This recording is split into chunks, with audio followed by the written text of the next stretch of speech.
महिलाओं के सशक्तिकरण और संसद एवं विधानसभाओं में महिलाओं के लिए 33% आरक्षण की वकालत करने वाली पार्टियां चुनाव में महिलाओं पर कम ही दाव लगाती हैं। कम से कम राजस्थान विधानसभा चुनाव के संदर्भ में तो ये बात कही ही जा सकती है।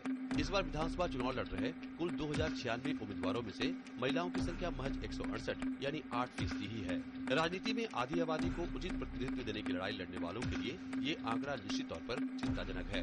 दोनों प्रमुख दलों में भाजपा ने 200 में से 26 महिलाओं को ही टिकट दिया है, जबकि पिछली बार पार्टी ने 32 महिला प्रत्याशियों पर भरोसा किया था, जिसमें से 13 जीतकर विधानसभा पहुंचने में कामयाब हुई थी। उधर सत्ताधारी कांग्रेस ने मात्र 24 महिलाओं को चुनावी समर में उतारा है।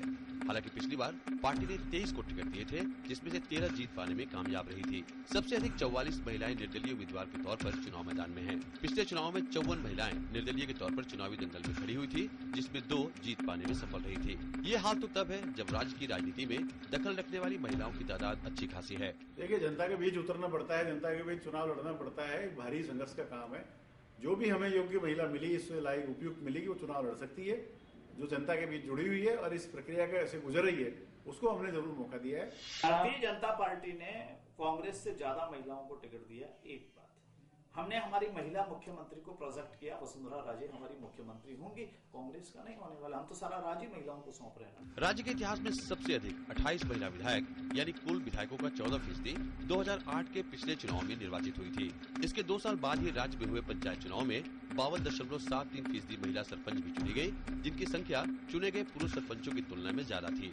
बावजूद इसके पार्टियों ने महिलाओं पर कम भरोसा जताया है। महिलाओं को भी वोट बैंक की तरह से देखा नहीं गया है, शायद क्योंकि महिलाओं ने अपने वोट को वोट की ताकत की तरह से इस्तेमाल नहीं किया है, और उसके पीछे शायद हमारी जो एजुकेशन का ना होना एक बहुत बड़ा कारण है, क्योंकि उस तरह से वो जागरूक नहीं हुई है। अभी भी शहरों में भी, गाँव में भी बहुत कम प्रतिशत है जो आगे आके अपनी बात कहता है। तो जिस दिन महिलाएं अपनी बात दम के साथ कहने लगेंगी, उस दिन उनको सीटें देनी पड़ेंगी, बढ़ानी पड़ेगी।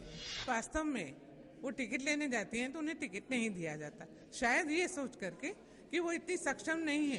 स्वतंत्र भारत में 1952 से लेकर 2008 तक 13 बार राजस्थान विधानसभा के चुनाव हुए, लेकिन 200 सदस्यों वाली विधानसभा में 200 से भी कम मात्र 146 महिलाएं ही अब तक विधायक चुनी गई हैं। राजस्थान की 200 में से 123 सीटें ऐसी हैं जहां से आज तक एक भी महिला प्रत्याशी जीतकर विधानसभा तक नहीं पहुंच सकी हैं, जबकि 8 सीटों पर तो अब तक महिला प्रत्याशी खड़ी ही नहीं हुई हैं। इस बार भी 93 सीटें ऐसी हैं जहां से एक भी महिला उम्मीदवार चुनाव मैदान में नहीं उतरी हैं। Nishant Saurabh, DD news, Jaipur.